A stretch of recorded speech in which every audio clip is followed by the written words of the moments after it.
1 tahun berikutnya saya menjadi salah satu ketua dengan jumlah anggota terbesar di tanah air kita. Dan setelah itu saya masuk biara menjadi seorang biarawati atau suster. Ibu dan bapak, jujur-jujur saja saya tidak pernah bercita-cita menjadi seorang muslimah. Cita-cita saya menjadi seorang biarawati dan saat itu sudah tercapai. Namun pada saat justru saya sudah mencapai cita-cita saya, disinilah Allah menyelenggarakan kehidupan hambanya.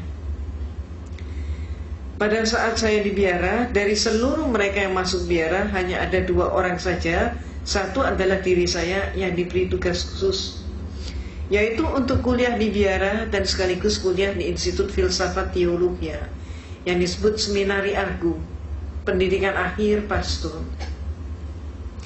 Di sanalah saya menekuni comparative religion, termasuk menekuni Islamologi.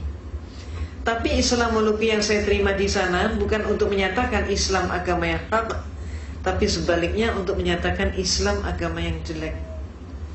Mereka menyatakan, kalau Anda ingin tahu tentang Islam, lihat saja umat Islam di Indonesia. Maka di Indonesia ini orang yang melarat agamanya apa? Islam. Yang bodoh agamanya apa? Islam. Yang kumuh di bantaran sungai agamanya apa?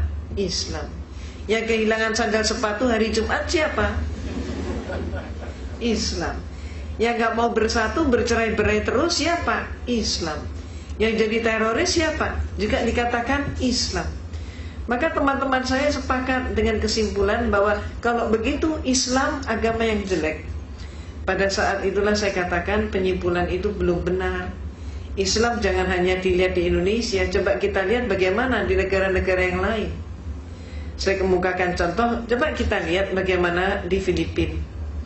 Di Filipina ternyata orang yang melarat dan bodoh agama mereka bukan Islam, tapi adalah Kristen dan Katolik. Meksiko adalah negara yang miskin, dan di sana yang jadi maling ayam, pencopet, pencuri, pemabuk, pemerkosa, penjudi dan lain sebagainya tidak ada satupun yang Islam. Semuanya adalah Katolik atau Kristen. Mesir keadaannya berbalik dengan tanah air kita.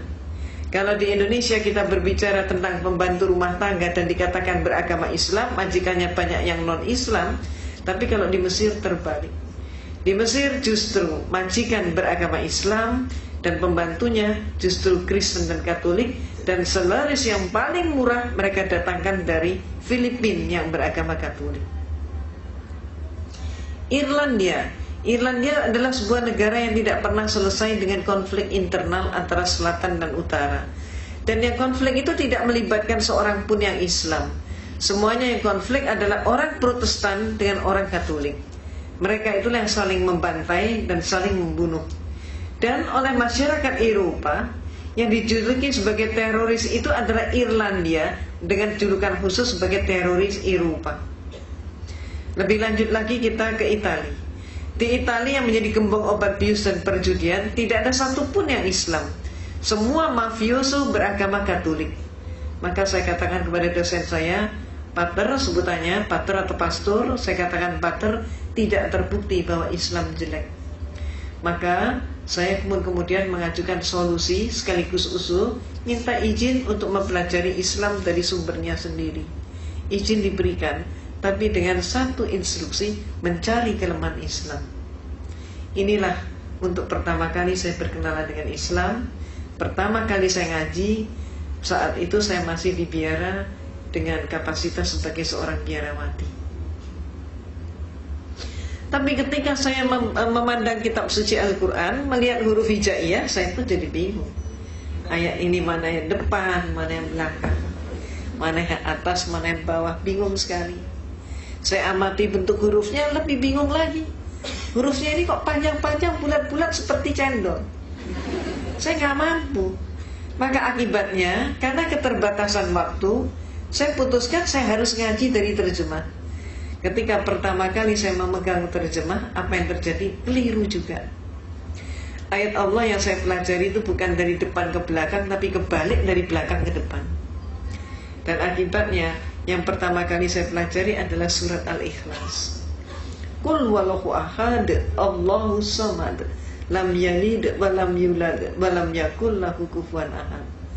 Malamnya saya ngaji surat Al-Ikhlas, persis pagi harinya saya mendapatkan kuliah teologi di mana dosen saya menyatakan Tuhan itu satu tapi pribadinya tiga. Inilah penyelenggaraan Allah. Sehingga malam harinya ada kekuatan yang mendorong saya untuk kembali ngaji. Allahu Ahad. Ini yang benar menurut suara hati saya begitu. Maka hari-hari berikutnya saya dialogkan dengan dosen saya. Saya katakan, Pater, saya belum paham hakikat Tuhan.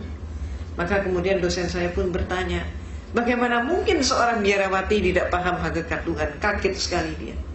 Maka dia pun maju ke papan tulis, menggambar sebuah segitiga sama sisi. AB sama dengan BC sama dengan CA. Saya ditanya, segitiga ini berapa? 1. Sisinya berapa? 3. Itulah Tuhan itu satu tapi pribadinya 3, kata dosen saya. Maka kemudian saya pun mengatakan, kalau demikian Pater, suatu saat nanti kalau dunia sudah semakin maju, ipteknya pun semakin berkembang, Tuhan itu kalau cuma 3 pribadi tidak akan mampu untuk mengurus dunia. Paling setidak-tidaknya harus mendapatkan penambahan menjadi 4 pribadi. Jawab dosen saya, tidak bisa. Saya jawab, bisa saja. Maka saya pun maju ke papan tulis, menggambar segi 4 sama sisi. Kalau dosen saya menyatakan Tuhan itu pribadinya 3 dengan menggambar segitiga, maka saya gambar segi 4 sama sisi, sah-sah saja kalau saya katakan Tuhan itu pribadinya 4. Apa kata dosen saya? Tidak boleh. Kalau tadi tidak bisa, sekarang menjadi tidak boleh. Maka kemudian saya tanya, kenapa?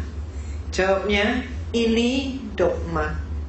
Dogma adalah hukum atau aturan yang dibuat oleh pemimpin gereja. Maka saya tanya, Pater, kalau saya belum paham dogma itu bagaimana? Dia mengatakan, Anda paham atau tidak, terima saja, telan saja, dan jangan dipertanyakan.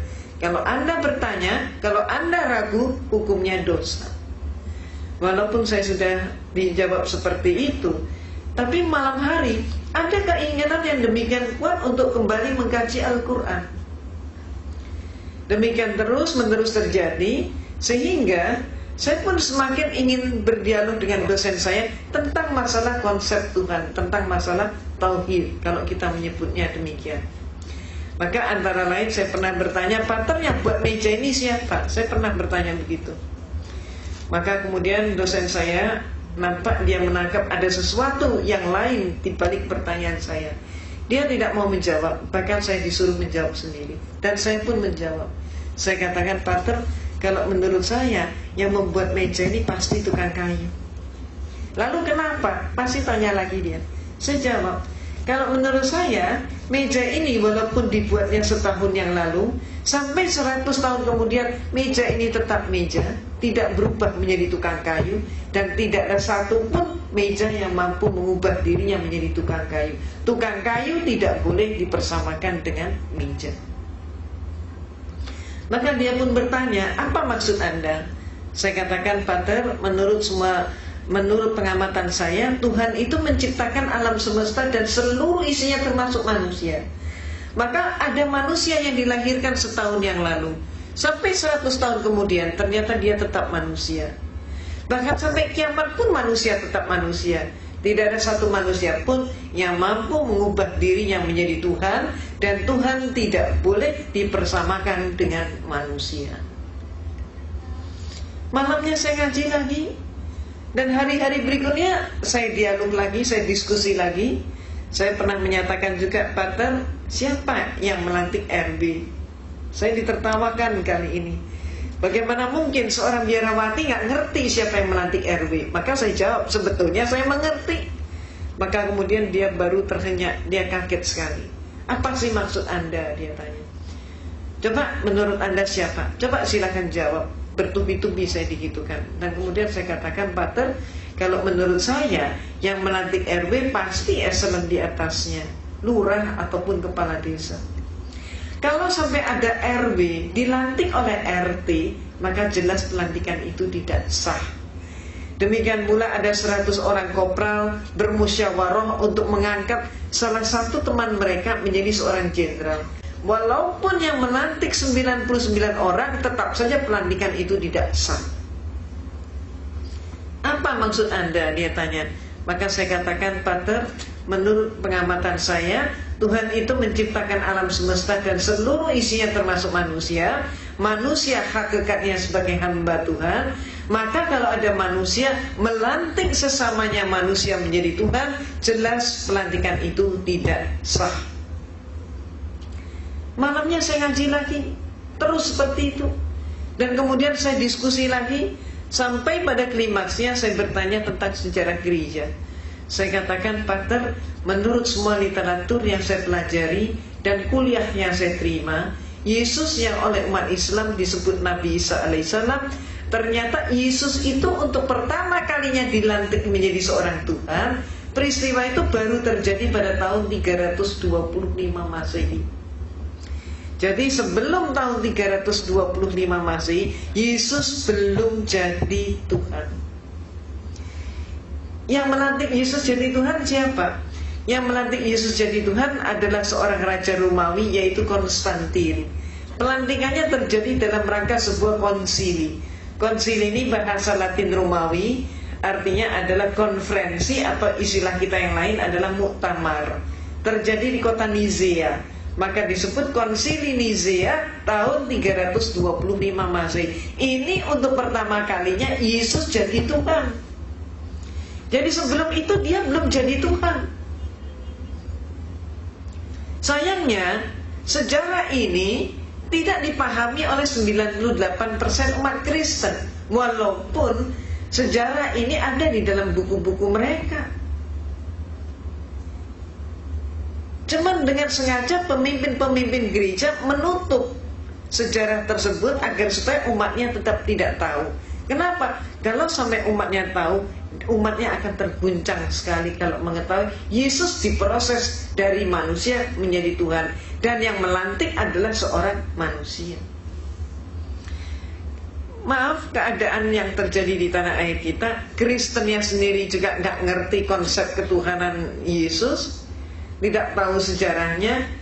Mereka kemudian menyerang kita umat Islam dengan program kristenisasi dan pemurtadan, sedangkan kita umat Islam juga sayangnya gak tahu sejarah itu. Itu sebabnya apa yang saya informasikan ini termasuk menjadi bekal dakwah kita. Kalau ada serangan, katakanlah yang hak itu hak, yang batil itu batil. Sejarah ini perlu diungkap.